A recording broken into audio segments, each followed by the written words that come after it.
Coming up on Roland Unfiltered for Monday, July 15th, 2019. Donald Trump and his racist tweets. He attacks 4 women in Congress, all sisters of color. He says, I'm not a racist. You a damn lie. We shall deconstruct all of it. Also, Sheila Bynum-Coleman makes a run for Speaker of the Virginia House after a gerrymandering case in her district. She'll join us live to discuss this and the impact of gerrymandering on the nation's politics. Also, mysterious death of the founder of the Baton Rouge African American Museum sends shockwaves through the black community and the entire city of Baton Rouge. We'll hear from the mayor as well as a state representative who I talked to this morning on the Tom Journal Morning Show. James Field Jr., the white supremacist who drove his car through a protest in Charlottesville, sentenced to more time. Yo punk ass not getting out of jail. The security guard in Ohio pulls out a gun on a black uniformed cop. Yo, seriously. You might be black and blue, but you still black. In the Montgomery County, Maryland Police Department, they've released body cam footage of a white female officer using the N-word during an arrest. Wonder if she still has her job. It's time to bring the funk on Roland Martin Unfiltered. Let's go. He's got it. Whatever the miss, he's on it. Whatever it is, he's got the scoop, the fact, the find. And when it breaks, he's right on time and it's rolling. Best believe he's knowing. Putting it down from sports to news to politics. With entertainment just for kicks, he's rolling. It's on go, roll, y'all. It's Roland Martin, yeah. Rolling with Roland now. He's funk, he's fresh, he's real, the best, you know he's Roland Martin now.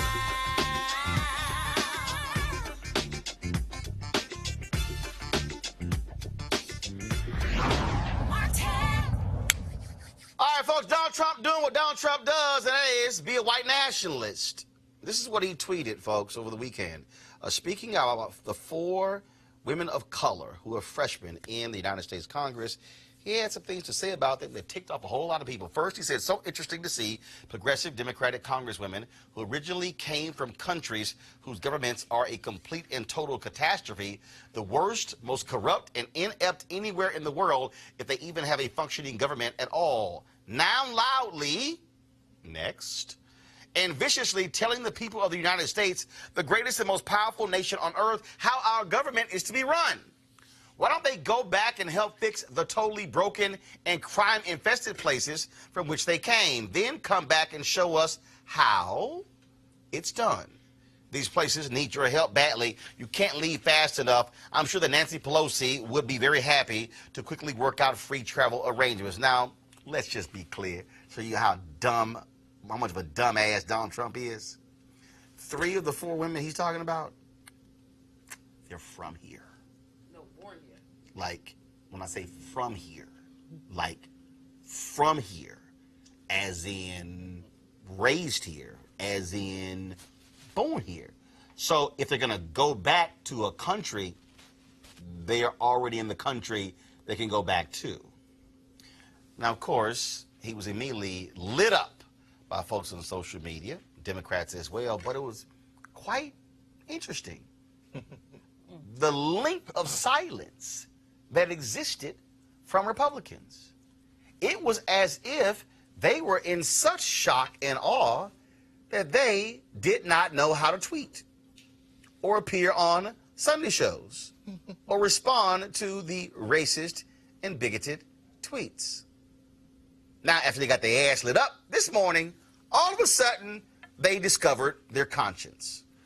And so, Will Hurd, Texas, the only Republican in the House. This is him on CNN. The tweets are racist and xenophobic. They're also inaccurate because the 4 women he's referring to are folks that have grown up, they're U.S. citizens. It's behavior that's unbecoming of a president of the United States and a leader of the free world. We should talk about uniting people and not dividing us. And ultimately, politically, it's hurtful. You were having a civil war going on within the Democratic Party, and now they've all circled the wagons and are protecting one another, right? So that's my thoughts, and unfortunately. Now, other Republicans had something to say. Can we pull those tweets up, please? They began to comment and all of a sudden began to show themselves. Again, it took them a really, really, really long time to say something. So I'm going to pull up some of them as well. First of all, what I thought was funny was Britt Hume of Fox News actually tweeting that, yeah, xenophobic, not good, politically stupid, but the textbook definition, they do not define racist. Dude, really? Really? All right, let me pull up some of the other tweets. Do we have those? Pull them up, please.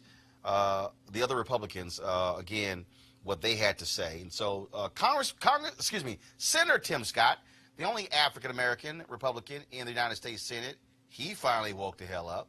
He said, no matter our political disagreements, aiming for the lowest common denominator will only divide our nation further. My full statement below, please pull up his statement, which he clearly wrote on his iPhone in the notes section. I'm familiar with it because I've done it as well. Now, don't you love how he starts off talking about the Democrats before he gets to Donald Trump? In fact, he goes through all kind of crap before he gets to Trump. He wrote, prior to this weekend, we saw the Democratic Party embroiled in racial controversy, from Kamala Harris attacking Joe Biden on segregationists to 4 black and brown women chastising Democratic leadership for attacking women of color. It is clear the Democratic Party has serious issues along these lines. Dog, really? Yo party. All y'all missing are hoods. Go back to the statement. All right. Instead of sharing how the Democratic Party far left pro-socialist policies, not to mention the hateful language some of their members have used towards law enforcement and Jews, are wrong for the future of our nation, then he finally gets to his damn president. The president interjected with unacceptable personal attacks and racially offensive language. No matter our political disagreements, aiming for the lowest common denominator will only divide our nation further. That's the best you can do. A black man from South Carolina. That's the best you can do. Okay, y'all, pull up some of the other Republicans. I want to show you what they also had to say. Again, you had you have a number of them. That's all you have? Y'all supposed to pull several others. Okay, well, that's all you have, and we're supposed to have more. So let me try to go to my iPad to pull those up. Because it was real interesting, again, looking at them finally waking up to comment. You have a guy from Mike Turner. Okay, he writes, Ohio, I'm confident that every member of Congress is a committed American. Donald Trump's tweets from this weekend were racist, and he should apologize. We must work as a country to rise above hate, not enable it. But no, Mike, all of your party are not going to say something. I mentioned Will Hurd. Senator Lisa Murkowski of Alaska, she said there's no excuse for the president's spiteful comments. They were absolutely unacceptable, and this needs to stop. A little bit more than spiteful. We have enough challenges addressing the humanitarian crisis both at our borders and around the world. Instead of digging deeper into the mud with personal vindictive insults, we must demand a higher standard of decorum and decency. You're talking about Trump. That's going to be a little hard because he has no decency or morals or values. Let's see here. Okay, Susan Collins, trying to same Tim Scott crap. I disagree strongly with many of the views and comments of some of the far-left members of the House Democratic Caucus, especially when it comes to their views on socialism, their anti-Semitic rhetoric, and their negative comments about law enforcement. But the president's tweet that some members of Congress should go back to the places from which they came was, okay, way over the line. Really? Again, y'all see the pattern. Let's talk about the other party before we get to actually Donald Trump. Let's see, we got Tim Scott, Representative Elise Stefanik. While I strongly disagree with the tactics, policies, and rhetoric of the far-left socialist squad, y'all notice the socialist line? Okay. The president's tweets were inappropriate, denigrating, and wrong. It is unacceptable to tell legal U.S. citizens to go back to their home country. Then you have Pete Olson of Texas. He tweeted, the tweet President Trump posted over the weekend about fellow members of Congress are not reflective of the values of the 1 million plus people in Texas 22. We are proud to be the most diverse congressional district in America. I urge our president immediately to disavow his comments. Did not want to call them racist, as you see. Fred Upton, frankly, I'm appalled by the president's tweets. There's no excuse. Inflammatory rhetoric from both sides. Here we go, that both sides bullshit again. Both sides of the aisle that is used to divide us just isn't right. It's not helpful. We have too many challenges facing us that we ought to be working on together. Immigration, the debt ceiling, the border crisis. The president's tweets were flat out wrong and uncalled for, and I would encourage my colleagues from both parties to stop talking so much and start governing more. Then you have Pat Toomey of Pennsylvania. President Trump was wrong to suggest that 4 left-wing congresswomen should go back to where they came from. 3 of the 4 were born in America, and the citizenship of all 4 is as valid as mine. I couldn't disagree more with these congresswomen's views on immigration, socialism, national security, and virtually every policy issue, but they are entitled to their opinions, however misguided they may be. We should defeat their ideas on the merits, not on the basis of their ancestry. Okay, all right. And let's see here. Anybody else? Mitt Romney. I certainly feel a number of these new members of Congress have views that are not consistent with my experience and not consistent with building a strong America. That's all your sorry ass had to say? Wow.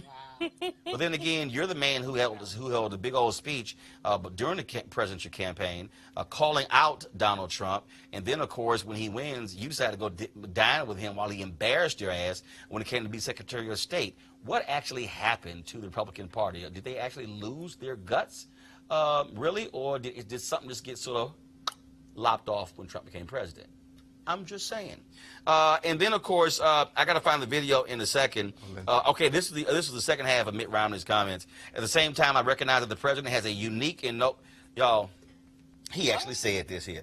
At the same time, I recognize that the president has a unique and noble calling to unite all Americans, regardless of our creeds or race or place of our national origin. And I think in that case, the president fell far short. That's what we call a punk-ass statement right there. And then we have Chip Roy. POTUS was wrong to say any American citizen, whether in Congress or not, has any home besides the U.S.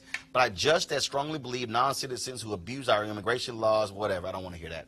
Okay, and so that's what you have going on there. So finally, they are waking up and actually saying something. I'm gonna try to find this comment from Lindsey Graham. He was actually asked about this on Fox and Friends, and what he chose to do is really punk out and basically call them communists. That's literally what he did. That was his response to the very issue. Again, you now understand sort of the mindset, which is one of the reasons why he should be defeated. So I think, check this out. Go to my iPad. We all know that AOC and this crowd are a bunch of communists. They hate Israel. They hate our own country. They're calling the guards along our border, the Border Patrol agents, concentration camp guards. They accuse people who support Israel of doing it for the Benjamins. They're anti-Semitic. They're anti-America. Don't get down. Aim higher. We don't need to know anything about them personally. Talk about their policy. We all know. Literally, that was his answer to that. What they showed you is that Senator Lindsey Graham was a fraud and a fake the whole time Senator John McCain was alive, because he was simply cowering behind McCain, trying to draft off of him. Now that Senator McCain is dead, you thought that Senator Graham would step up and be a man and actually have some leadership. But instead, what he's chosen to do is kiss Donald Trump's ass. He played golf with him yesterday with Senator Rand Paul because he doesn't have any guts to say what is right. Now, Newt Gingrich, always give it up to him, because you know what he did? He went on Fox and Friends and said that Donald Trump's comments are politically good for him. That's really what this whole thing boils down to. So let me unpack or deconstruct really what this whole thing is all about. Donald Trump, folks, is speaking to the white fear of a changing America. Ocasio-Cortez, Ayanna Pressley, Rashida Tlaib, and Ilhan Omar, they represent the future makeup of America. And his base hates that. By 2043, America's going to be a nation majority of people of color. Trust me, don't think for a second he's not fully aware of what buttons he's pushing. And you may say, really, Roland, white fear? Yeah. Ask John Avlon on CNN. He and I were talking one day before we went on the air one day, and we were off to the side, and I said, John, we are about, this was the election of Obama after he was inaugurated. I said, we are now looking at the beginning of what I call white minority resistance. That is, even though whites comprise a majority in America, they are operating as if they are in a minority because of what we're going to see in 24 years. As I said, I've been saying this for consistently since 2009. Said it on CNN, said it on TV One, said it on the Tom Joyner Morning Show, on MSNBC, ABC. I would say it on Fox News, but they won't call a brother like me, likely because they know exactly how I roll. And frankly, it's time for white journalists and white media executives to wake up. Now, what white media journalists and media executives need to do is take off their blinders about Donald Trump and race. In fact, if you look at the New York Times, they won't even call his comments racist. They literally are afraid to even say the word. Now, let's go back to when he launched his campaign. How did he start? Rapist from Mexico. Shithole countries, Haiti, Africa. refusing to apologize to the Central Park Five. Yeah. And see, here's what he does. He touts the First Step Act to say, I like black people. The reality is, Donald Trump has a white nationalist view. Remember last week, Meghan McCain on The View? She said Donald Trump's supporters hate what he hates. Well, guess what? He gives them permission to unleash their inner hatred. And folks, this is no different. And media is complicit for not speaking the truth on this. I keep telling you, by 2043, America is going to be a nation majority people of color. Majority Hispanic, black, Asian, Native American, and other. Whites will be 47% of the country, minorities 53% of the country. Don't get it twisted, folks. This is what is driving the conversation. When you hear white economic anxiety, first of all, the white family has median income higher than any other group. If there's anybody who should be economically anxious, are broke-ass people. Black people, Latinos, others. But see, this white fear is driving the GOP's policies, and Donald Trump knows it.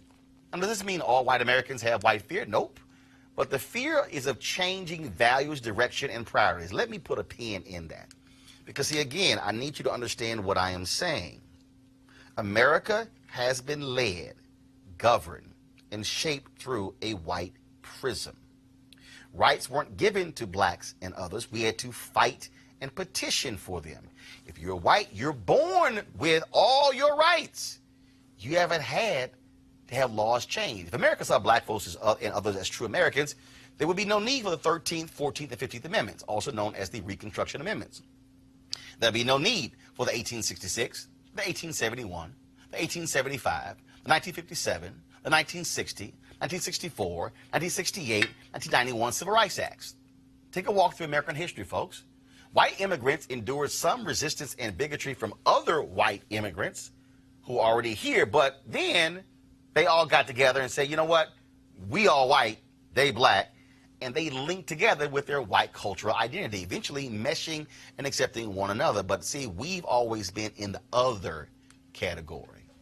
Now, again, unpacking this, what Donald Trump is doing is giving voice to what was pushed out of public voice into the deep recesses of the home and minds. Remember Robert E. Lee, after the Civil War, told his troops to furl the rebel flag.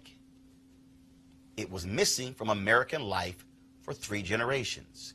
When did the Confederate flag reemerge? In 1948, when the Democrats, in a very small way, put a civil rights part in their party plank. The racist Dixiecrats got real upset, held their own conference in Mississippi, and guess what they pulled out of the attic? The Confederate flag. Now remember, this all happened after Republican Herbert Hoover led the Lily White movement on the Republican Party. Then you had that violent racist Democrat, Woodrow Wilson, who embraced the birth of a nation. The history of America can be marked based on white fear and attacks on people of color. And what is typically the driving force? Culture and economics. Guess what's always used as an excuse? Crime. Portray minorities as stains on American due to crime. Just check Donald Trump's tweet. Pull the tweet up, please. What did he reference? The crime in these nations. Pull the tweet up. Here's what it says. Right there. Okay? Worst, most corrupt, and end up anywhere in the world. Next. Come on. Next. Right there. Why don't they go back and help fix the totally broken and crime-infested places from which they came? What Donald Trump is saying is code. What he is saying is these others, they are criminals. And that's where you come from. That's what he was trying to say there. Folks, this racism formed the basis of his presidential run. But here's the key. This is nothing more than his 2020 re-election plan. What did he say in 2016? Only I can fix this. The same racist playbook Nixon ran on in 1968. Oh, Nixon tossed the black folks an economic bone. That's why James Brown stood with Nixon. Trump today touts the black unemployment rate as his racist cover for white fear. Folks, as we stand here to fully explain Donald Trump's worldview and playing to white fear, I think of this scene. How many of y'all remember the movie The Good Shepherd? Starring Matt Damon, Joe Pesci. In The Good Shepherd, Matt Damon plays an early CIA officer, and he seeks the help from Italian mobster Joe Pesci. Now, they don't like each other, but they need each other because they have a common enemy. If you want to understand white fear in America, if you want to understand Donald Trump's go back tweet, if you want to understand the history of America in terms of whites seeing everyone else as others, watch this. Let me ask you something. We Italians, we got our families and we got the church. The Irish, they have the homeland. The Jews, their tradition. Even the niggers, they got their music. What about you people, Mr. Carlson? What do you have? The United States of America. The rest of you are just visiting. That 29-second scene explains white America and the rest of us. And the fear is that we're no longer just visiting. Folks, it's time white journalists woke up the hell up, because trust me, this ain't going away. This is going to survive Trump. This is going to continue far past 2043. And folks need to understand exactly what is going on in this nation. Let's go to our panel right now. Dr. Avis Jones-DeWeaver, political analyst, leadership strategist. Also, Dr. Julian Malvolo, economist, president emerita, Bennett College, as well as Eugene Craig, CEO, Eugene Craig Organization. Eugene, you're Republican, your party, filled with a bunch of cowards, absolutely afraid to question this man. They had to be forced to do so after about 24 or so hours because they literally had no choice because it was clearly racist. Before we go there was even a news conference today where a crazy man literally said, "I'm not racist. Not I. How dare you?" I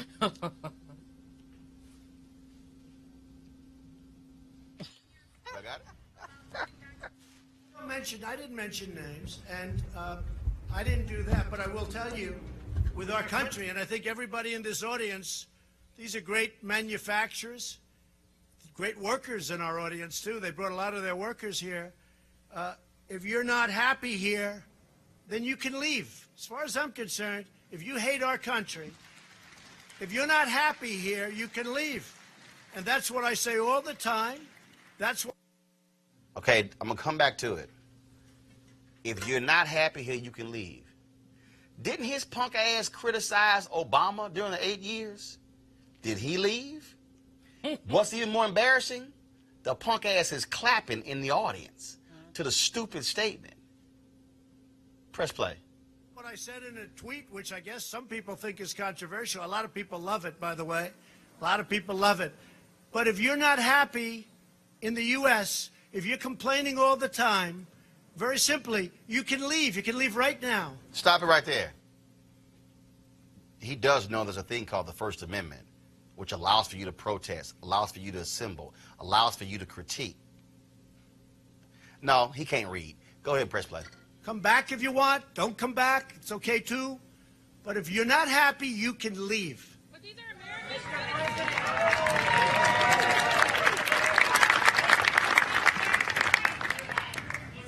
Well, that's just a very racist statement, somebody that would say that. So Speaker Pelosi said, "Make America white again." Let me tell you, that's a very racist statement. I'm surprised she'd say that. John, go ahead. Eugene. He definitely tried to pull the old conservative trope. I'm not the racist. You're the racist. It's a lot to unpack there. I'll do a quick rapid fire. Will Hurt, stepped up per usual. He's usually the first to call out the president on a lot of these things without having to be asked to. I am very shocked and disappointed in Tim Scott's statement. Literally 2 years ago, this is the same person that stood on the floor of the Senate and gave his encounter of being a black U.S. senator, not a black man, a black U.S. senator in the D.C. metro area. And for him to equivocate criticism of law enforcement to the president coming in and giving very blatant racist statements is beyond disappointing. What you're seeing here is not atypical at this point of elected Republican members of Congress in the U.S. Senate, especially folk that are for re-election, like Lindsey Graham, to either not seriously criticize the president, call out his racist statements.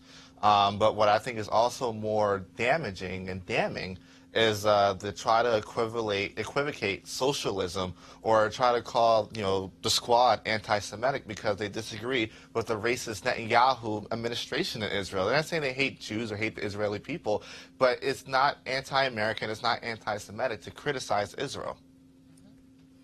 The state of Israel, the government of Israel. Julian, not one white conservative evangelical has said a word, no shock. If you go back and read or watch our reading of Frederick Douglass' July 4th speech, the biggest criticism he had in there was for the white church. Yes. You go back and read that, and then you can see present day. Trust me, they're both associated. Go ahead. And read the letter from the Birmingham jail, in which Dr. King also called out the church, the so-called Christians who are not Christian. I want to, Roland, go back to 1918, to the lynching of Mary Turner. Mary Turner was a black woman whose husband was lynched, and she said that she was going to hold people accountable. And when they said that she Eugene, turn your damn phone off, Eugene. Really, dude. I'm trying to talk. If you're going to play with your phone on the show, turn the volume down first. It was a mistake. Then play with your phone. Yeah, especially about Julians, don't talk because your ass done before. Don't act like don't start trying to front Eugene. Yeah, I do have a point. Now finish your point. Okay, Roland. You know I love you anyway. She gonna try to pile on Eugene when you done before. Go on. Okay. Keep going. Mary Turner lynched because she was mouthy. Because she was a mouthy black woman who was going to hold white people accountable for lynching her husband. What the punishment for black women being mouthy has been lynching or worse, as in Sandra Bland, as in others. And so these 4 women of color, amazing women who I admire, did what Democrats do. Let's be clear. What Democrats do. Dissent is the foundation of a democratic society. So they and Pelosi are dusting up. Ain't no biggie. That's what Democrats do all the time. But the orange orangutan gets into it because he feels like he has something to say, which is nothing. The difference between Democrats and Republicans is that Republicans have sworn, they put their hands on the Bible of the orangutan, and they've sworn fealty to him. And no matter what he does, as he said, he could shoot somebody on Fifth Avenue, and he thinks it's okay. But in the image of Mary Turner, of Shirley Chisholm, and of others, we must stand behind these women and also call this idiot to task for this. Yes, it's racist. I mean, so many of us have been told. I used to do radio in San Francisco, and whenever I said something that stupid people didn't like, go back to Africa, I'd be like, send me tickets. Just send me tickets. Somebody did. They sent me a one-way ticket. I said, if you send me the round trip, I'll use it. But, this is what people do when black people have something to say about the faults of this country, faults that they acknowledged when they wrote this Constitution. Ask John Adams. Avis, I'm not shocked at all by what Donald Trump did. I'm not pissed off by it. Follow me here. I use this as motivation for what the focus has to be. It's to throw him the hell out of office. Because there is no bottom. There's no such thing as Donald Trump has hit rock bottom. No. He will go lower, and he will go lower. You cannot shame him. And he says what he wants to say. Folks, they fall into it. These white executives in media play it up big time. And so the only way to get rid of this cancer is to organize, mobilize, or throw him the hell out. Absolutely. I mean, he is what he is.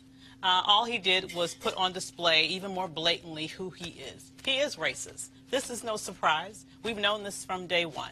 But it's, and as you've said, this is a trope that we all know is a racist trope. I mean, the first time somebody said that to me, I was probably 6 years old. I mean, we know what that means. Yeah, we know what it said.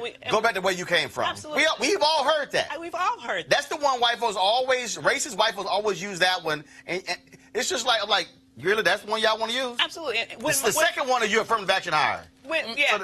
So we know all the phrases. We know them all. And 9 times out of 10, my family been here longer than your family. Hello. Come on, let's get real. And Because he ain't from here. What I want to, he's not, that's what I'm getting ready to say. And we damn sure know his wife not here, from here. How long has his wife been here? How long has his mother been here? Was he even born in the United States? Let's just think about that for a minute. He projects every damn thing else. Now, I'm just, wondering about that. So we know who he is. We know he's racist, and we know that he's specifically targeting these black women because, as you mentioned, what they hate most are black women who are free. Black women who will say what they have to say. And quite frankly... Yeah, they ain't never been able to black men or black women who are free. Well, that's true, but I mean free-minded. And that's what I'm saying. And I will also say it's not all Democrats that have the courage to speak up. Yeah. I really, honestly, I really feel like Nancy Pelosi gave him the courage to come out here and do this. And I think she has some culpability in this. Oh, I agree. And I also think that her tweet was weak. The only thing that she mentioned in her tweet was about xenophobia. She did not mention that this was a racist tweet. And let me tell you, he's never criticized illegal white immigrants, and there are plenty of them, tens of thousands of them. And so this was a racist statement, not just a xenophobic statement. And she needs to say that. In fact, this was Nancy Pelosi's tweet. When Donald Trump tells 4 American congresswomen to go back to their countries, he reaffirms his plan to make America great again has always been about making America white again. Our diversity is our strength and our unity is our power. Anyway. You know what the problem here, just a sec, because the thing about this is we built this sucker. Absolutely. We built this sucker. That MF would not, excuse my language, MF would not, Maryland Farmer would not have a White House if it had not been for the labor of enslaved people. Okay, first of all, undocumented workers work on his damn golf courses, his winery, and he's been using them for all his time. And exploiting And he's them. playing these dumb, ignorant, MAGA red hat wearing fools. And I'm like, y'all, he playing y'all. His daughter, all her stuff ain't made in America. No, all his stuff is made. She get all kind of patents in China. His Make America hats are made in China. That's how dumb they are. But again, but they're falling for this nonsense because in the history of America, when broke white folks had economic problems, they did not blame everybody else. Who do they blame? Black people. Yeah. But also on the West Coast. Who do they blame in the late 1900s? Them damn Chinese people. Yep. Okay? You can trace American history. Yep. When white folks have economic problems, they lash out. We talked about it before. The reason Tulsa got burned down because white folks did not like the amount of money they were making. Yep. In Memphis, same thing with lynching. Eugene, it's one after another. We can go back to the 1980s when they passed the initial proposition in California. Okay, they targeted, I forgot the number, targeted legal immigrants. I'll never forget, Molly Ivins wrote a column. She said, y'all, it ain't because of them. It's because of base closures in the whole state of California. But that's what we've always seen. This targeting of people of color when white folks are unsettled because of economics. And the problem now, Eugene, they're now literally saying, like, damn, oh my God, this is the most diverse Congress. What? You got 2 Muslim women, and you got that Muslim dude, Andre Carson. We had 2 Muslims before. Keith Ellison became Attorney General of Minnesota. Damn, now we came back with 3. Like, what happened? they don't know what to do. Yeah, right, the hijab. And one wears a hijab. So the thing is this, right? To Avis's point, Nancy Pelosi is actually the only person that can actually really do something about this, and that's impeach 45. And she doesn't want to go down that path, but she's going to end up being forced to go down that path. But this country absolutely has always blamed the other. It's one of the reasons why the work that Dr. Barber's doing is so important to, somewhat wake up poor white folk up. That look, your economic situation isn't because of brown people or tan people or black people. It's because of other white people. Yeah. This is, again, I need everybody to understand. You can't just make this about Donald Trump. Exactly. I'm telling you, this is white fear. Yep. And I'm going to close this out so I can get you to understand what you're dealing with here. When I talked about morals and values and culture, okay? When you hear Ocasio-Cortez, or when you hear Presley, or you hear Ilhan Omar, or Rashida Tlaib, when you hear them talking about how we view the American flag. See, white folks have been raised. It's the flag. Oh, my God. Wrap yourself in it. Oh, my God, the glory of the flag. But see, for us, we also know the flag has been used for oppression. And so our view is different. What you have to understand is how America was created. How that whites have been trained to view America. As Jackie Robinson said, I ain't saluting that flag. I ain't standing for that flag. And folks said, well, what's wrong with him? He served in the military. That's the real deal here. The reason the Colin Kaepernick case was so controversial, because he had an alternative view of the national anthem and the flag. That's what I mean by culture. What I mean by culture, folks, is that the beauty standard in America has been a white, blonde, blue-eyed woman. Now the problem is, damn, we got to consider other people. Okay, they already pissed off, you know. Look, it ain't even like a new thing now to see a black Miss America. Because, hell, what we were on, about 8, 9 by now? They don't know what to do. Okay? All right? Why do you think it was such a visceral reaction with Tiger in golf? Serena in tennis? Because you had black folks who are now going into typically white spaces, and they're now succeeding. That's what's going on here. So when I talk about this worldview, that's the real issue. The worldview is changing. This nation has been constructed through a white prism. Now, it now has to be seen through a black prism, through a Latino prism, through a Muslim prism, through a female prism. It was a nation that was built for white male landowners to have power.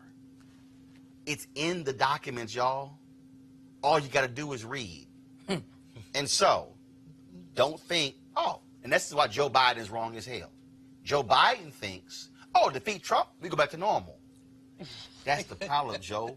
We ain't trying to go back to normal. Because we've known normal for 400 years. And that bullshit ain't work for us. Going to a break. When we come back, we're going to talk about another piece that ties into this notion of white fear, political gerrymandering, and its impact on state elections, and how, if we're able to break the backs of it, it changes state politics, not just the nation's capital. You're watching Roland Martin Unfiltered. Back in a moment. You want to check out Roland Martin Unfiltered? YouTube.com/Roland S. Martin. Subscribe to our YouTube channel. There's only one daily digital show out here that keeps it black and keep it real. It's Roland Martin Unfiltered. See that name right there? Roland Martin Unfiltered. Like, share, and subscribe to our YouTube channel. That's YouTube.com/Roland S. Martin. And don't forget to turn on your notifications so when we go live, you'll know it. Loud. All right, folks, in Virginia, the 66th district map has been redrawn after a case of racial gerrymandering was presented to the Supreme Court. Now, again, Virginia is one of those places. You've had Wisconsin, North Carolina, Pennsylvania. Then, of course, the Supreme Court chose to kick it down back to the lower court and not really rule on that. Now, for the first time in a long time, the district in Virginia reflects the Democratic voters who live there. Now, in Virginia, the Speaker of the House of Delegates is Republican Kirk Cox. He's been in that district 29 years. He's going to have a what has been called his toughest race in decades. Running against him is Sheila Bynum Coleman, who joins us right now. Glad to have you here. First off, let's talk about, again, you're running against somebody who's been in power for quite some time. But the gerrymandering issue, which the Supreme Court pretty much is now allowed, even though they haven't fully ruled, has an impact because that's how Republicans have been able to maintain control all across the South through racial gerrymandering. And that's why people in North Carolina were stupid, the folks who sued, because they sued on political gerrymandering, which the Supreme Court ruled in their favor. They should listen to Reverend William Barber and sued on racial gerrymandering. Idiots. But again, that's what Virginia is dealing with. Republicans being able to maintain power because of political gerrymandering.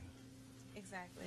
So the district changed about 32 points. The district that I lived in previously, it literally is like over the river, through the woods to get the voters, right? So it was 4 localities, and it cut out most of the Democratic and all of the African American groups of people. And so this district, after it's been redrawn by the special master, looks like a circle around the district. So the people who live in the neighborhood next to me, who go to the grocery store, we're all in the same district now, which is important, but it also is going to change the balance of power in our state government, which is important and something that people need to pay attention to, because this election is so important, not just to 2019, but also 2020 and beyond, because as people say, so goes Virginia, so goes the nation.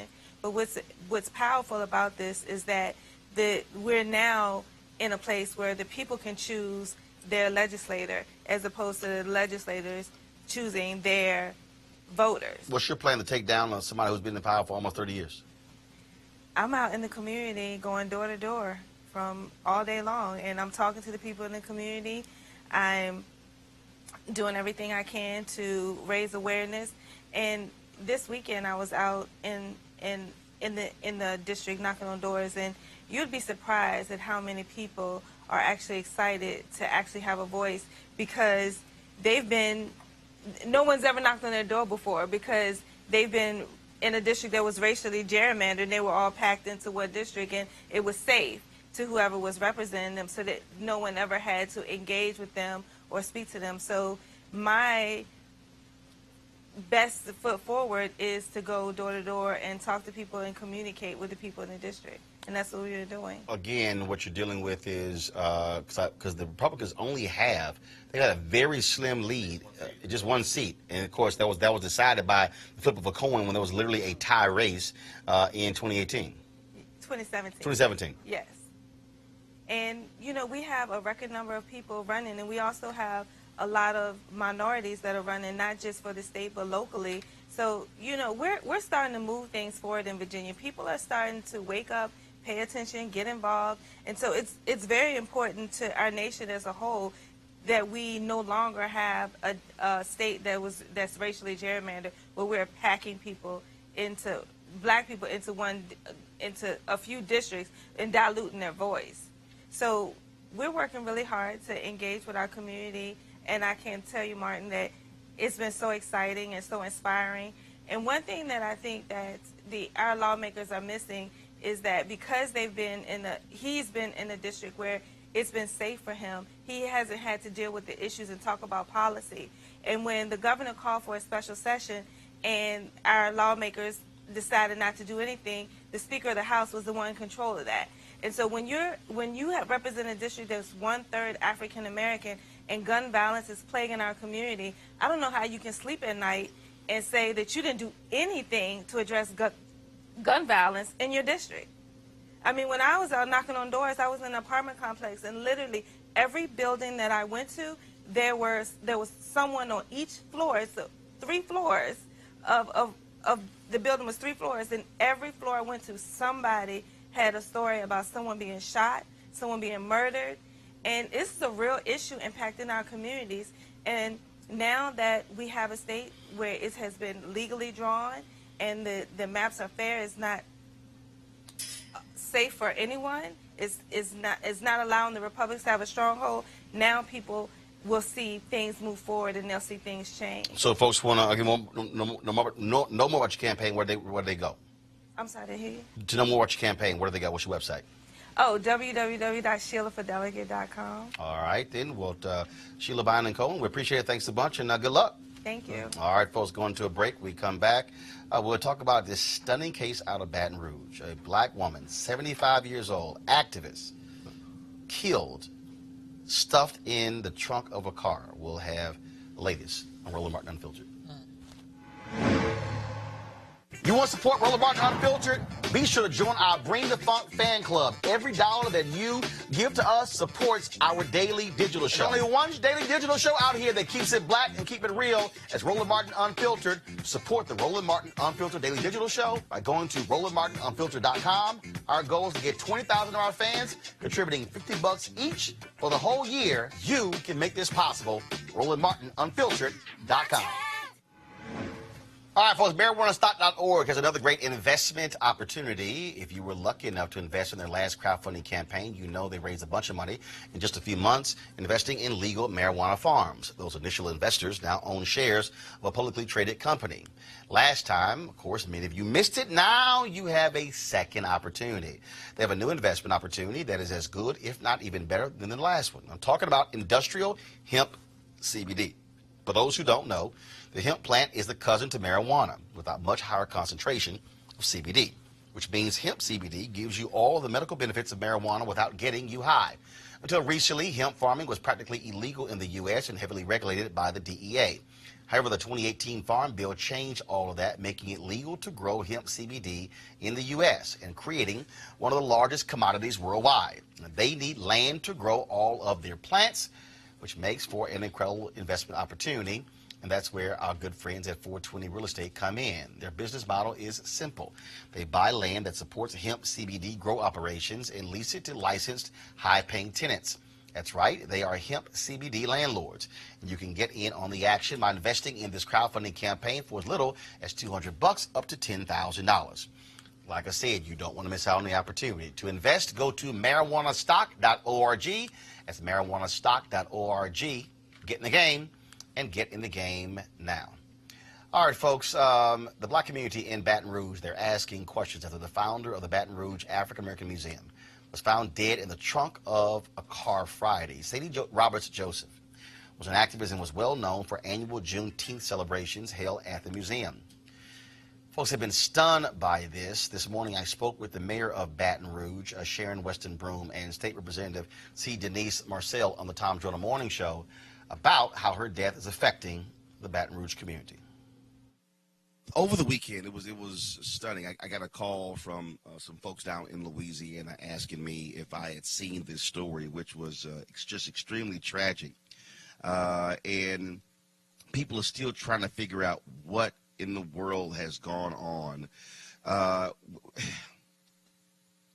Sadie Roberts Joseph, 75-year-old sister. She founded the African American History Museum there in Baton Rouge.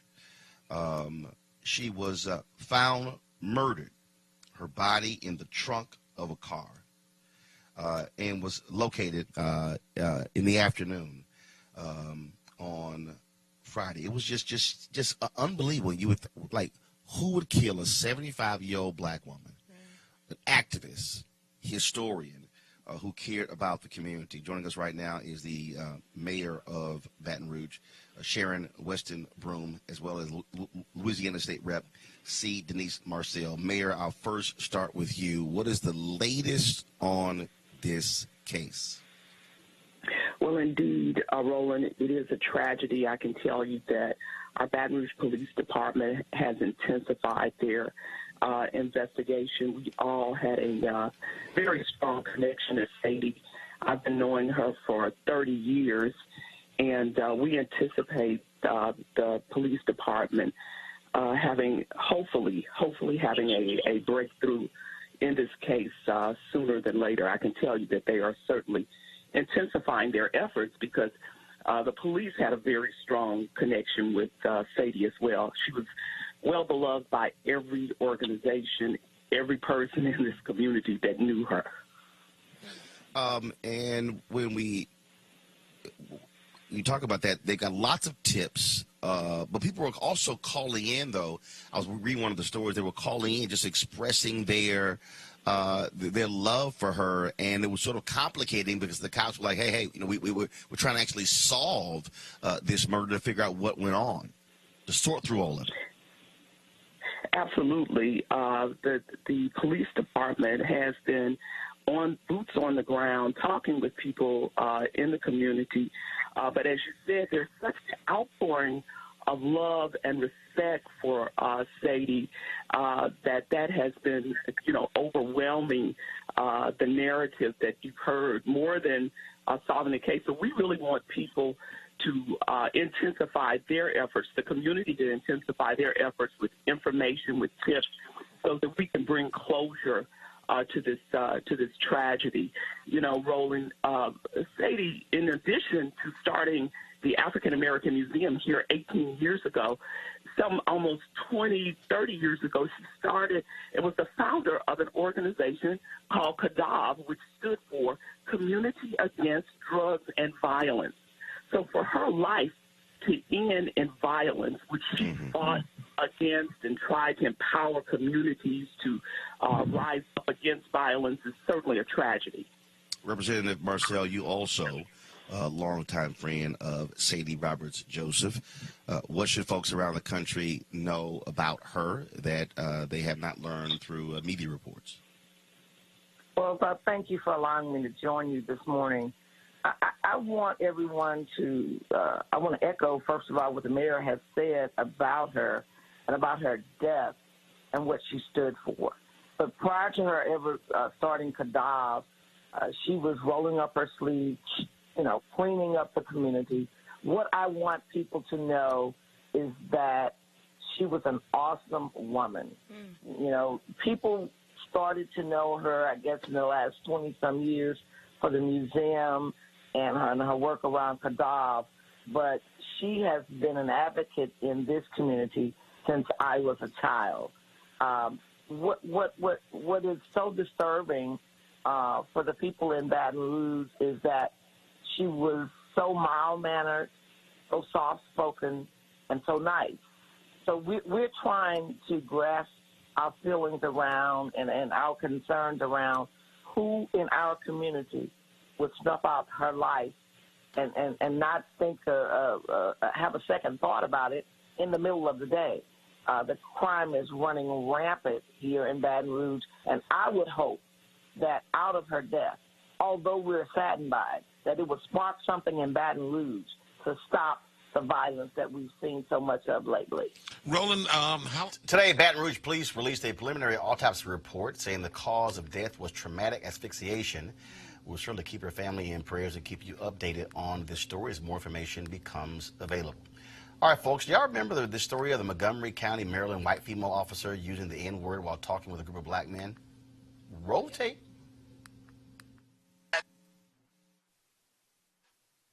A record like court date, it means they can't find anything with whatever he ran tonight. That's what it means. What were you in court for? Last one. How many you got? I had a upcoming acting event June 20th for disorderly conduct. Where out of? Silver Spring. Hey, you want to get out of here fast, right? So if we have more people, y'all niggas been trying to something. If you want to get out of here faster, we have more of our friends to help you get out faster. Nope, that's a quote. Those were your words. Y'all saw the black cop to the left just stand like he writing a report like he ain't paying attention. This is outside of McDonald's restaurant in Silver Spring, where, according to the Montgomery County police spokesman, Captain Thomas Jordan, 4 black men were originally approached by an officer for loitering and trespassing. Well, this body cam footage was released, and the acting police chief, Marcus Jones, is defending the officer's actions, but still called the language that she used inappropriate. He did not say whether the officer in question would face any disciplinary action. Not if he's defending her actions. If he's defending her, the woman should not have a job. I mean, the thing is, you always show the crazy ass white people, et cetera, et cetera. Yes. There have to be consequences for this kind of behavior. Yes. Using the N-word as you're attempting to do law enforcement. Stopping the brothers, I mean, maybe that's okay, maybe not. But the point is that language is unacceptable. And if she is still on the force in Montgomery County, then the damn chief needs to be fired. And whoever is in charge needs to be fired. This is absurd. Black people are being assailed and assaulted every minute, not only physically, but also intellectually, emotionally. A police officer. You know, I mean, the number of these things, Roland, and you've done a great job in documenting them, but the number of these things that happen on a daily basis it really goes back to the lynchings. These are forms of intimidation. It lets folks know they have no civil human rights. They can be talked to, treated any kind of way, and somebody needs to say enough. Eugene? So a couple things here. First is that she proves in that tape that she does not have the ability to effectively police unbiasedly. She needs to be pulled from the force and maybe have her police license revoked.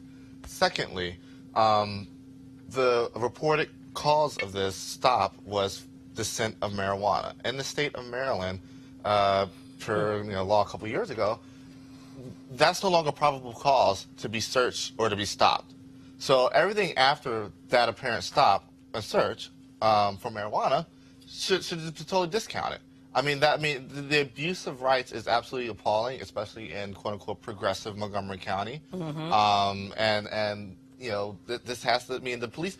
It's even more disgusting that the black police chief would come out and defend it. I think the Montgomery County Blue line. The Montgomery County Council, our friend Will and his buddies need to, take some very, very aggressive action at their next session. But the problem is they won't. And you know why they won't? It's because it is normalized to be disrespectful and violent towards black people. And it's normalized for police not to have any consequences associated with that behavior. Yeah. That is Accepted. normal. And so, you know, I find it very interesting. Honestly, I hate to be, I don't want to call this petty.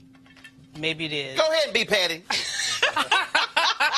Be petty Patty on Monday. Go ahead. Petty, okay? Listen, I'm watching everything that's happening over the weekend, and I'm seeing all these mayors come out and saying that they're going to defy ICE. And I'm thinking, okay, good, you should defy ICE. But why don't you defy your own damn police forces when they are out here murdering black people, and I can't find your ass saying a damn thing about that? How about you defy that? You know, and Avis, the point is that, as you said, violence, verbal violence and physical violence against black people has been normalized. So your neighbor can shoot you. Your neighbor and this whole notion of feeling threatened, anybody who is threatening these United States is us. Oh, hold on. I got a good one. Roll it. I'm white. I got you, Carl. Illegally selling water without a permit on my property. Whoa! Hey! You don't live here. I'm uncomfortable. IRS security guard in Ohio facing one charge of aggravated menacing after pulling a gun on a Lucas County Sheriff's deputy. The deputy, Alan Gaston, came to the IRS office to ask a question. Gaston arrives in full uniform, badge, firearm visible. Security guard informed Gaston he needed to put his gun in his car, and Gaston said that he could not do that. That's when the security guard pulled a gun on the cop. Gaston decided to leave to de-escalate the situation. The security guard followed him to the elevators and then tried to take him into custody at gunpoint. Y'all, the security guard, fake-ass top-flight security, tried to do a citizen's arrest on an actual cop. I'm sorry. He is lucky he did not get his ass whooped. That's what should have happened. Someone from the office eventually calls 911, but fails to mention that the man with the gun was a uniformed cop. Gaston and his wife have filed a civil lawsuit against the security guard and the security company, citing emotional and psychological distress. Y'all! It's not even funny, Roland. I mean, I'm laughing because it's like, it's so incredulous that you a fake-ass cop who does not have to pass no IQ test. Who pulls a gun on a real cop because a real cop got a gun which real cops carry. And that white boy, again, economic envy. Economic envy. I got the job, black man got the job that he wish he had. There you go. That's it right there. And so he's gonna pull a gun, physical test. pull it, because security guards. I mean, they're like, I'm not disrespecting top flight guards. security. But you know, they're like the lowest of the low. I mean, look, the use of the overuse. So now when I go to Macy's next week, don't bother me, y'all. The issue is this: the overuse of special police officers in federal buildings. Agencies like this, which face very real threats, need very real police to actually deal with very real issues. What happened to that guy, the SBOs, he's lucky he did not catch a bullet. Right. You know, he's lucky that the officer... Y'all, look at it. The brother's like, man, look, dog, you straight tripped and pulled a gun. Roland, get it together. This is so live. He's straight. Y'all see the brother like, man, you tripping and pulling his gun out. Y'all, he follows him to the elevator. He tries to arrest him. White privilege. Now, these two other, he's got a gun and he won't leave. Yo, he's a cop. But now here's what I don't understand. I don't understand why the two white cops don't normally do when somebody messes with a cop, like whoop the security guard's ass. I mean, it happened to black people. Or, you know, or put him in some handcuffs. At least put him in handcuffs. At least say, dude, you out of order, you out of line, you out of control. He's just fucking menacing. You pull a gun out, that's You go all the way back to Plessy. Go all the way back to the Plessy decision. A white man a black man has no rights that a white man is bound to respect. Dred Scott. Right. That's exactly what happened. That's Dred Scott, 1856. Hell, that's going back even further. Yeah. So, but and then you go back, you look at the whole trope around lynching. And all of the lynching really was about economic envy and Got what it. you call white fear, Roland. Yeah. You talk about white fear. And so this is what black man comes in, he minded his business. He wants a phone number. All he That's wants all. is a phone number. Y'all, remember the white boy in Virginia, James Alex Fields from Ohio, who was crying 2 weeks ago? I really shouldn't go to prison for killing hella higher. I mean, prison's so tough. It's rough on me psychologically. He's an avowed white supremacist. They gave his ass life in jail anyway. It didn't matter. Now he got a second life term plus 419 years. What the heck did he do? On state charges in court. Last month, he was sentenced to his first life term in prison without the possibility of parole. On federal hate crime charges, he was the one who drove his car into a crowd of counter protesters during a white nationalist rally 2 years ago in Charlottesville, Virginia, killing Heather Heyer and injuring 19 others. But what got me was his attorney. Prison gonna be rough on him. They always do that. It's gonna be rough on him. Well, you know, they need to put him in a cell with the I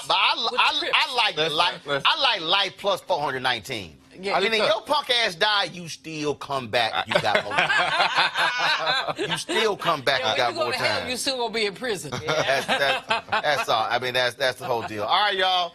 That's it for us today. First and foremost, tomorrow we're gonna, of course, have some of the stuff from last week from the Bahamas, the gathering conference of the Global United Fellowship. We are going to hear from Dondre Whitfield and Devon Franklin. We're going to live stream their chat. They talked about manhood. They got real raw in their conversation, and so we're going to have that for you tomorrow. So we look forward to that. I'm sure Donald Trump is going to say something stupid, so we probably got to deal with that as well. But the last point is here. This is very simple. You can be pissed off and mad and angry at Donald Trump, but if you're going to sit your ass at home, you know what you are? You trifling as hell. And so the only way to get this fool out of office is to vote him out of office, which means you got to mobilize and organize. And that's what our focus is going to be. I don't care who is running against him. You could literally put up a chimp to run against Donald Trump, and I'm telling you, the chimp will have a much higher IQ and will get my vote. And so I'm just trying to let you know that right now. And so, and I don't give a damn what Bob Johnson had to say about how the economy is doing well under Donald Trump, the economy that he was handed in perfect condition by the black president.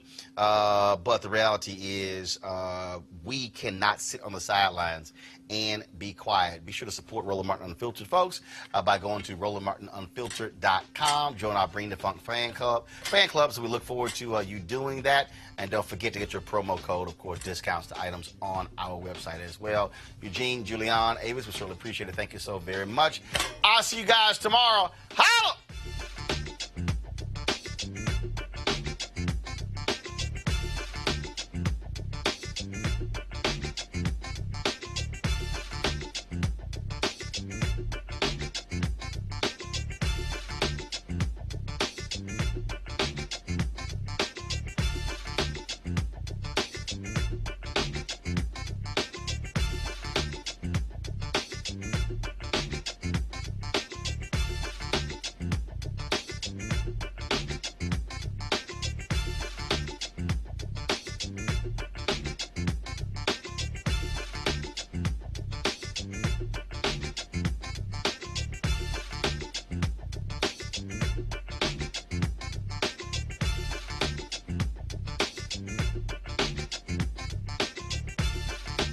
You want to support Roland Martin Unfiltered? Be sure to join our Bring the Funk fan club. Every dollar that you give to us supports our daily digital show. There's only one daily digital show out here that keeps it black and keep it real as Roland Martin Unfiltered. Support the Roland Martin Unfiltered daily digital show by going to RolandMartinUnfiltered.com. Our goal is to get 20,000 of our fans contributing $50 each for the whole year. You can make this possible. RolandMartinUnfiltered.com. This is Diala Riddle, and you're watching Roland Martin Unfiltered. Stay woke. This is Director X, the director of Superfly on the red carpet, or the black carpet, and you're watching Roland Martin Unfiltered. Yo, what up, y'all? This is Jay Ellis, and you're watching Roland Martin Unfiltered. Hi, I'm Chaley Rose, and you're watching Roland Martin Unfiltered. I'm Lex Scott Davis, and you are watching Roland Martin Unfiltered. Hey, what's up, y'all? It's your boy Jacob Lattimore, and you're now watching Roland Martin right now. You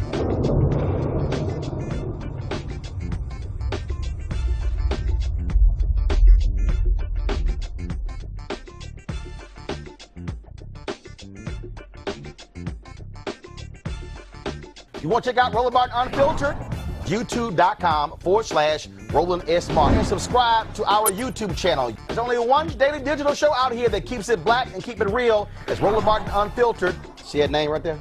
Roland Martin Unfiltered. Like, share, and subscribe to our YouTube channel. That's youtube.com/Roland S. Martin. And don't forget to turn on your notifications so when we go live, you'll know it.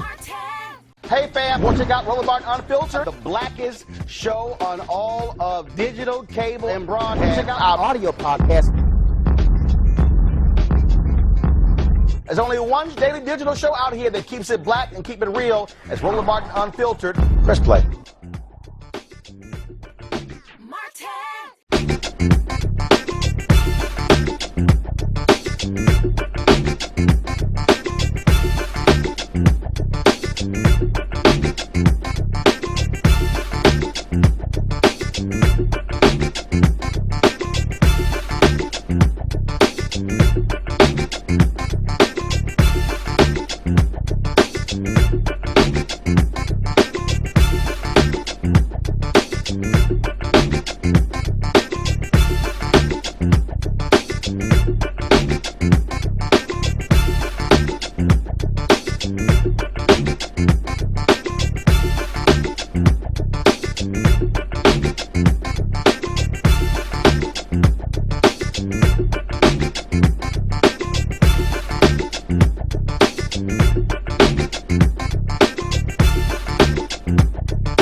You want to check out Roland Martin Unfiltered? youtube.com/Roland S. Martin. And subscribe to our YouTube channel. There's only one daily digital show out here that keeps it black and keep it real. It's Roland Martin Unfiltered. See that name right there? Roland Martin Unfiltered. Like, share, and subscribe to our YouTube channel. That's youtube.com/Roland S. Martin. And don't forget to turn on your notifications so when we go live, you'll know it.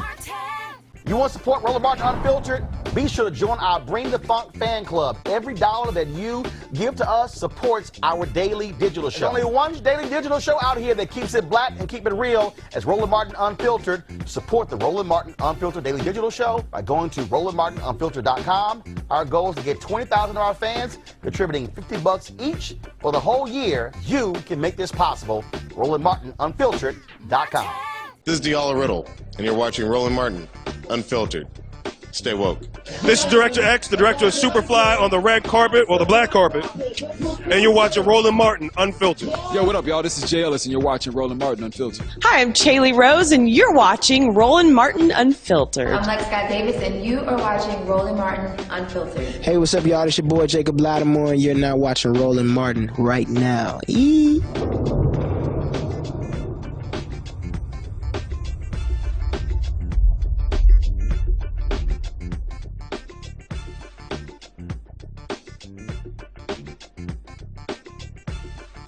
Hey fam, want to check out Roland Martin Unfiltered? The blackest show on all of digital, cable, and broadcast. Check out our audio podcast. There's only one daily digital show out here that keeps it black and keep it real. It's Roland Martin Unfiltered. Press play.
You want to check out Roland Martin Unfiltered?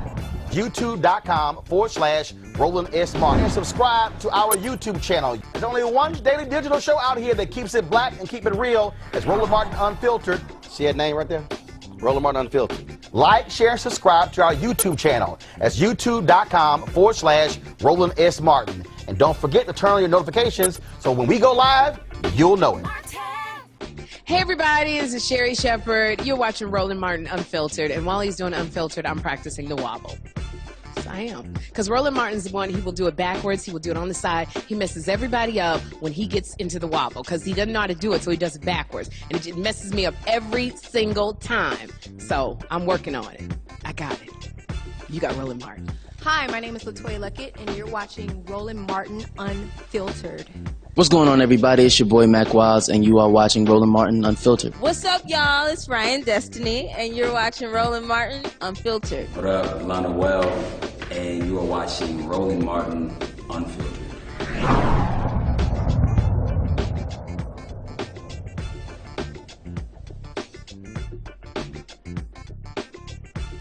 You want to support Roland Martin Unfiltered? Be sure to join our Bring the Funk fan club. Every dollar that you give to us supports our daily digital show. There's only one daily digital show out here that keeps it black and keep it real. It's Roland Martin Unfiltered. Support the Roland Martin Unfiltered daily digital show by going to RolandMartinUnfiltered.com. Our goal is to get 20,000 of our fans contributing $50 each for the whole year. You can make this possible. RolandMartinUnfiltered.com. Hey fam, want to check out Roland Martin Unfiltered, the blackest show on all of digital, cable, and broadcast. Check out our audio podcast. There's only one daily digital show out here that keeps it black and keep it real. It's Roland Martin Unfiltered. Press play.